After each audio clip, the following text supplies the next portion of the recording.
I was working with a client this week, and she was telling me how she has, to some degree, lost her confidence, her personal confidence, for things that have gone on in life, for things that have occurred in business.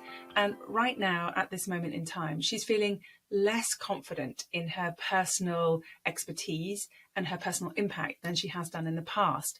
And it's frustrating her, and she knows that it's holding her back. So throughout our session, we talked about 3 things that could really help her dial back into that personal confidence and start making the impact that she knows she can again. And when we've lost our confidence, it can feel like the truest of truths, that somehow that's it. We're never going to regain it. It's gone for good. That's it. We're on the decline of our career. And that is just not the case. I have lost my confidence multiple times throughout my corporate career, through my entrepreneurial career, when I was retraining, all kinds of times in life, I have lost my confidence, but I found ways to reconnect with it. So I'm going to tell you about 3 ways you can reconnect to your personal confidence now. So the first one is noticing globalized thinking. So when we lose our confidence, when we're feeling a little bit down on ourselves, we tend to move into globalized thinking. Oh, well, this is it. I'll never be able to regain my confidence. I'll never be as impactful as I used to be. I'm always stuffing things up. I'm always going to be on the bottom of the heap now. So we tend to kind of go into this globalized kind of what in my family we would call hysterical catastrophizing.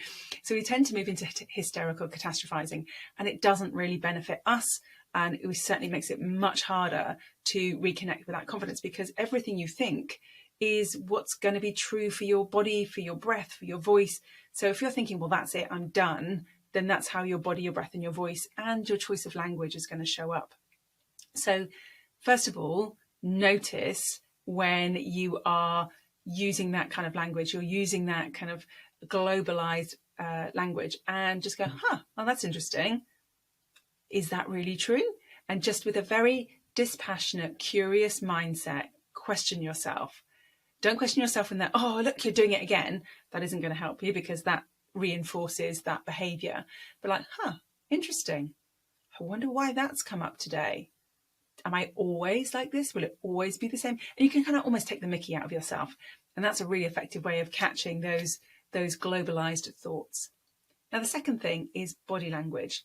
So when we are disconnected or not quite fully plugged into our personal confidence, our body will reflect that. So our shoulders tend to cave in. We might sort of stoop our back a bit slightly. We don't necessarily make full eye contact. Everything just gets a bit smaller, a bit slower, a bit more sluggish. So anything that you can do to straighten up your spine and open out your chest and raise your eye line signals from the body to the brain to say, oh, look, I'm present in the world. I'm here. I'm available. And also the other thing that it does is it creates an impact with the people who are looking at you, and they will treat you differently. They will treat you as though you are somebody with confidence, as though you are the expert that you know you are. So their reaction to you feeds how you feel about yourself. So you can start with catching the thoughts, those globalized thoughts, or you can start with the body, or you can do them both at the same time. If you do them both at the same time, the impact is really, really amazing. Now, the third thing you can do is about shifting your focus, shifting what you're noticing.